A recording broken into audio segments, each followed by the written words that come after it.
Hello दोस्तों, स्वागत है आप सभी का हमारे यूट्यूब चैनल में। दोस्तों, आज हम टीजीटी आर्ट का भाग 2 लेकर के आए हैं। इसमें शानदार 20 प्रश्न हैं और ये प्रश्न आपको काफ़ी हेल्प करेंगे आगे आने वाले एग्ज़ाम में, जो कि 7 और 8 को निर्धारित हुआ है। तो आइए शुरू करते हैं। पहला प्रश्न कह रहा है कि कला किस भाषा का शब्द है। ये जो कला है किस भाषा का शब्द है। तो ऑप्शन दे रखा अंग्रेजी, संस्कृत, हिंदी, फारसी। तो इसका सही आंसर हो जाएगा ऑप्शन नंबर बी, यानी संस्कृत। जो कला है ये संस्कृत भाषा का शब्द है। चलिए दूसरे नंबर पर आ जाते हैं। दूसरा प्रश्न क्या है, कह रहा है गुजरी महल कहाँ है। गुजरी महल कहाँ है। तो गुजरी महल इंदौर, ग्वालियर, धार, गुना। तो ये जो 4 ऑप्शन दिए हैं इसमें से ऑप्शन नंबर जो बी है वो सही है, ग्वालियर। जो गुजरी है, गुजरी महल जो है वो ग्वालियर में है। दोस्तों, गुजरी रानी थी, उसका वास्तविक नाम अभी इस पर चल कर के आगे एक प्रश्न है, प्रश्न नंबर शायद 3 ही होगा, उस पर भी एक प्रश्न है कि गुजरी रानी का वास्तविक नाम क्या था। तो ये एक महारानी थी, इन्हीं के नाम पर गुजरी महल बना था जो कि ग्वालियर में स्थित है। तो गुजरी महल कहाँ है, ग्वालियर में है। चलिए अगले प्रश्न पर आते हैं। प्रश्न संख्या 3 कह रहा है गुजरी रानी का वास्तविक नाम। तो गुजरी रानी का वास्तविक नाम क्या है। ऑप्शन दे रखा है सुदर्शनी, मृगनयनी, मृगदर्शनी और प्रियदर्शनी। तो तीसरे का आंसर क्या हो जाएगा। तीसरे का राइट आंसर हो जाएगा ऑप्शन नंबर बी, मृगनयनी। ऑप्शन नंबर 3 क्या हो जाएगा, राइट आंसर हो जाएगा। जो गुजरी रानी थी जिसके नाम पर गुजरी महल बना था ग्वालियर में, उसका वास्तविक नाम क्या है, मृगनयनी है। तो B is the right option. चलिए प्रश्न संख्या अगले पर आ जाते हैं। प्रश्न नंबर 4 है, बहुत ही इम्पॉर्टेंट क्वेश्चन है कि भीमबेटका गुफा के चित्रों को किस चित्रकार ने बनाया। भीमबेटका गुफा बहुत ही प्रसिद्ध है और ये परीक्षा में बहुत बार पूछा गया है।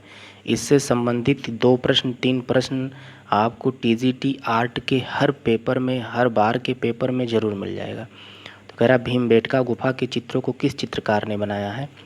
तो इसमें ऑप्शन दे रखा है यशेधर मठपाल, डीजे जोशी, कृपाल सिंह शेखावत, विश्वामित्र वासवानी। तो इसका जो राइट आंसर हो जाएगा वो ऑप्शन नंबर सी हो जाएगा। दोस्तों, ये ऑप्शन नंबर सी है, ये गलती से मिसप्रिंट हो गया है, टाइपिंग में थोड़ा सा गड़बड़ हो गया है। ये ऑप्शन नंबर सी है। ऑप्शन नंबर ये है यशेधर मठपाल, बी है डीजे जोशी और ऑप्शन नंबर सी कृपाल सिंह शेखावत। तो जो भीमबेटका गुफा के चित्रों के बनाने वाले हैं, चित्रकार हैं, वो कौन है, कृपाल सिंह शेखावत। तो प्रश्न नंबर 4 का जो राइट आंसर हो जाएगा वो सी हो जाएगा। चलिए प्रश्न संख्या 5। प्रश्न संख्या 5 क्या कह रहा है, कह रहा प्रोग्रेसिव आर्टिस्ट समूह की स्थापना कब हुई। प्रोग्रेसिव आर्टिस्ट समूह की स्थापना कब हुई। तो ये एक समूह था, एक ग्रुप था जिसका नाम दिया गया था प्रोग्रेसिव आर्टिस्ट। तो इसकी स्थापना कब हुई थी। ऑप्शन नंबर दे रखा है पहले में 1943, 1947, 1949, 1945। तो इसका राइट आंसर हो जाएगा 1947। देखिए कहीं कहीं 1948 भी लिख करके आता है, कहीं कहीं पर 1948 भी दिया होता है, यानी 1947 जो होता है वो ऑप्शन में कहीं कहीं नहीं होता। तो अगर 1947 ना दे करके 48 दिया है तब भी आप 1948 पर ही टिक लगाएंगे, लेकिन अगर दिया हुआ 1947 तो 1947 पर ही लगेगा। इसको ऐसे याद रखेंगे कि हमारा देश 1947 में ही पूर्ण रूप से आज़ाद हुआ था। तो 1947 याद रखेंगे, उस हिसाब से तो याद रहेगा हमको। तो प्रश्न संख्या 6 में आ जाते हैं। प्रश्न संख्या 6 क्या कह रहा है, कह रहा वाटर लिली नामक पेंटिंग श्रृंखला किसके द्वारा बनाई गई। वाटर लिली नामक एक पेंटिंग श्रृंखला किसके द्वारा बनाई गई है। अमृता शेरगिल, अमरनाथ, क्लॉड मोने, मैनेट। 4 ऑप्शन दे रखा है। पहला क्लॉड मोने, अमरनाथ, अमृता शेरगिल और मैनेट। तो इसका सही आंसर जो हो जाएगा वो हो जाएगा क्लॉड मोने, यानी ऑप्शन नंबर ए क्लॉड मोने, ये सही है। चलिए आ जाते हैं प्रश्न नंबर अगले पर।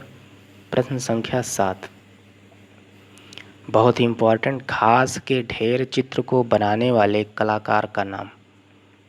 एक चित्र है जिसका नाम है घास के ढेर और उसको किसने बनाया है। तो पिकासो, एडवर्ड माने, क्लॉड मोने और डेगा। 4 ऑप्शन दे रखा है। तो इसमें जो ऑप्शन नंबर बी है एडवर्ड माने, इसका सही आंसर एडवर्ड माने हो जाएगा। देखिए 2 है, एक है एडवर्ड माने, एक है क्लॉड मोने। दोनों को आप याद रखेंगे। इसके पहले वाले में जो था वाटर लिली वाला जो प्रश्न था उसमें क्लॉड मोने है और इसमें घास के ढेर वाले में एडवर्ड माने है। तो आपको कंफ्यूज नहीं होना है। तो इसका आंसर हो जाएगा घास के ढेर चित्र को बनाने वाला कलाकार एडवर्ड माने।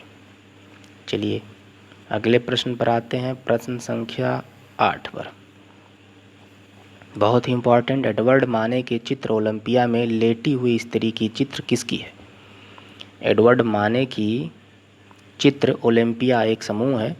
एडवर्ड माने का एक चित्र समूह है ओलंपिया, उसमें एक स्त्री बनी हुई है जो लेटी हुई है। तो कह रहा है ये लेटी हुई जो स्त्री है वो है कौन। कौन है। पहला ऑप्शन दे रखा है चित्रकार की पत्नी है, वेश्या है, राजकुमारी है या सामंती औरत है। तो इसका सही आंसर क्या हो जाएगा। इसका सही आंसर हो जाएगा बी। सही आंसर क्या हो जाएगा बी, यानी वेश्या। लेटी हुई स्त्री कौन है, वेश्या। तो बी ऑप्शन सही हो जाएगा। चलिए अगले प्रश्न पर आते हैं। प्रश्न संख्या 9, ये भी बहुत ही इम्पोर्टेंट है। चीन की प्रसिद्ध घोड़ा चित्र का चित्रकार कौन है। चीन में एक चित्र है घोड़ा, मतलब उसका नाम, उस चित्र का नाम घोड़ा है। इसका चित्रकार कौन है। चित्रकार कौन है, ऑप्शन दे रखा है। देखिए ऑप्शन थोड़ा सा मिलता जुलता है, आप इसको सही थोड़ा कंफ्यूज होकर के मत पढ़िएगा। पहला जो ऑप्शन है कह रहा हान कान, कान हान, चांग शुआन, नन ऑफ दीज। तो ऑप्शन थोड़ा सा ध्यान देंगे। हान कान और कान हान, हान कान और कान हान में कन्फ्यूजन हो सकता है। तो 9वें का जो आंसर हो जाएगा, चीन का जो प्रसिद्ध घोड़ा चित्र है उसका चित्रकार कौन हो जाएगा, ये हो जाएगा हान कान। नहीं, ऑप्शन नंबर जो ये है वो सही हो जाएगा। चलिए प्रश्न नंबर 10। प्रश्न नंबर 10 में कह रहा 3 राजवंश काल किस देश से संबंधित है। 3 राजवंश काल किस देश से संबंधित है। तो ऑप्शन दिया है जापान, चीन, मिस्र, कोरिया। तो इसका सही आंसर क्या हो जाएगा, चीन। अगला प्रश्न, प्रश्न नंबर 11 कह रहा कि प्लेटो के पुस्तक का नाम, प्लेटो के पुस्तक का नाम।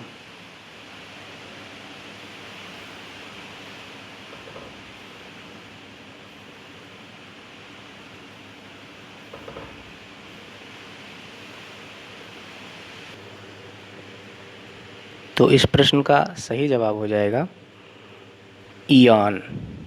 इस प्रश्न का सही जवाब है, यानी ऑप्शन नंबर ये सही है ईयान। प्लेटो के पुस्तक का नाम ईयान था। प्रश्न नंबर 12 कह रहा कला उपयोगिता के लिए है, किसने कहा। ये जो सेंटेंस है कला उपयोगिता के लिए है, इसको किसने कहा था। रस्किन ने, प्लेटो ने, अरस्तु ने या कांट ने। तो इसको किसने कहा था, अरस्तु। सही ऑप्शन है सी, अरस्तु। प्रश्न नंबर 13 कह रहा कोलाज पेंटिंग क्या है। बहुत ही इम्पोर्टेंट, कोलाज पेंटिंग क्या है। डिज़ाइन के लिए, बिना कवर के उपयोग से बनी पेंटिंग के लिए, मूर्ति शिल्प के लिए या पेपर डिज़ाइन के लिए। तो इसका सही आंसर क्या हो जाएगा? ऑप्शन नंबर बी, बिना कवर के उपयोग से बनी पेंटिंग। अगला प्रश्न है प्रश्न नंबर 14। कह रहा है स्वच्छंदतावाद का कौन सा कलाकार चित्रण के लिए घर में लाशें रखता था? ये बहुत ही इंटरेस्टिंग क्वेश्चन है, बहुत ही इंटरेस्टिंग। स्वच्छंदतावाद का कौन सा कलाकार था जो पेंटिंग बनाने के लिए उस लाश को घर में रखता था और उसी लाश के पेंटिंग को बनाता था? तो एक बात और आपको क्लियर कर दें कि जो स्वच्छंदतावाद है इसको रोमांसवाद भी कहा जाता है। इसको क्या कहा जाता है? स्वच्छंदतावाद को रोमांसवाद भी कहीं कहीं लिखा हुआ मिलता है, तो आपको कंफ्यूज नहीं होना है। तो कौन सा कलाकार था जो चित्र बनाने के लिए, चित्रकारी करने के लिए अपने घर में लाशों को रखता था? तो इसका सही आंसर जो हो जाएगा वो ऑप्शन नंबर ए हो जाएगा, Jerry Colt. Option number A जो है वो सही हो जाएगा, जेरी कॉल्ट। अब एक बात और बताएं आप लोगों को कि जेरी कॉल्ट जो है उसका एक बहुत ही फेमस चित्र है, उस चित्र का नाम है मेदुसा का बेड़ा। आप लोग लिख लीजिएगा, जेरी कॉल्ट का जो चित्र है बहुत ही फेमस है, बहुत बार पूछा जा चुका है, उसका नाम है मेदुसा का बेड़ा। मेदुसा का बेड़ा आप लोग लिख लीजिएगा। चलिए अगले प्रश्न पर आते हैं। प्रश्न नंबर 15 कह रहा है प्रभाववाद का पूर्वज किसे कहा जाता है? देलाका, जेरी कॉल्ट, डेविड, दोमे। तो प्रभाववाद का पूर्वज किसको कहते हैं? ऑप्शन नंबर ए जो है वो सही हो जाएगा, देलाका को। प्रश्न नंबर अगला है 16। समुद्र किनारे के दृश्य बनाने के लिए कौन भूदृश्य कलाकार है? वह कौन सा कलाकार है जो समुद्र के किनारे के दृश्यों को बनाता था? तो ऑप्शन दे रखा टर्नर, कांस्टेबल, कोरो, मोने। मोने का मतलब आप लोग समझ ही रहे होंगे, ये शार्ट में लिखा हुआ है। एक माने है और एक मोने है, क्लॉड मोने है और एडवर्ड माने है। तो इसमें आपको कंफ्यूज नहीं होना है। समुद्र किनारे के दृश्य बनाने के लिए कौन भूदृश्य कलाकार था? तो इसका सही आंसर हो जाएगा ऑप्शन नंबर ए, टर्नर। अगला प्रश्न, प्रश्न नंबर 17। प्रभाववाद का जनक कलाकार था। प्रभाववाद का जनक कलाकार कौन था? तो ये था मोने, क्लॉड मोने। Option number A. क्लॉड मोने का जन्म जो हुआ था 1840 में हुआ था, 1840 में पेरिस में। 1840 में कहाँ हुआ था? पेरिस में। तो ये प्रभाववाद का जनक कलाकार था क्लॉड मोने। प्रश्न नंबर 18 है, मोने के किस चित्र के आधार पर प्रभाववाद नाम पड़ा? मोने के किस चित्र के आधार पर प्रभाववाद नाम पड़ा? तो ऑप्शन दिया सूर्योदय का प्रभाव, घास का ढेर, रुएन का गिरजाघर, जीवनी के चिनार वृक्ष। चारों ऑप्शनों में से कौन सा ऑप्शन सही है? चित्र के आधार पर प्रभाववाद, मतलब किस चित्र के आधार पर प्रभाववाद नाम पड़ा था? तो इसका सही आंसर जो हो जाएगा वो हो जाएगा ऑप्शन नंबर ए, सूर्योदय का प्रभाव। अगला प्रश्न, प्रश्न नंबर 19 है, सनराइज इम्प्रेशंस का चित्रकार कौन था? बहुत इम्पॉर्टेंट क्वेश्चन है। सनराइज इम्प्रेशंस का चित्रकार कौन था? तो इसका सही ऑप्शन हो जाएगा ऑप्शन नंबर बी, क्लॉड मोने। प्रश्न नंबर 20वां प्रश्न है, इम्पॉर्टेंट भी है और लास्ट क्वेश्चन भी है इस भाग का, और इसके आगे के भाग हम आपको करवाते रहेंगे। देखिए जब तक एग्ज़ाम नहीं हो जाएगा तब तक ये क्लास कंटिन्यू चलता रहेगा, उसके बाद भी क्लास चलेगा, लेकिन ये क्लास प्रत्येक दिन शाम को 8 बजे कंटिन्यू चलता रहेगा। तो लास्ट प्रश्न है 20वां, कह रहा पेंटर ऑफ सीरीज किसे कहते हैं? पेंटर ऑफ सीरीज किसे कहा जाता है? ऑप्शन दे रखा है एडवर्ड माने, क्लोड मोने, डेगा, रेनवार। तो इसका जो सही आंसर हो जाएगा क्लोड मोने। देखिए मोने और माने में कन्फ्यूज़ मत होइएगा, इसको आप लोग देख लीजिएगा थोड़ा सही से। और अभी तक अगर आप लोगों ने चैनल को सब्सक्राइब नहीं किया तो सब्सक्राइब करें, वीडियो को अधिक से अधिक लोगों में शेयर करें, लाइक करें और कमेंट के माध्यम से हमको ये ज़रूर बताएं कि आपको ये क्लास यूज़फुल लग रहा है कि नहीं लग रहा है। अब जैसे आपके मांग होंगे उसी हिसाब से हम आगे बढ़ते जाएंगे, रिवीजन भी करवाएंगे।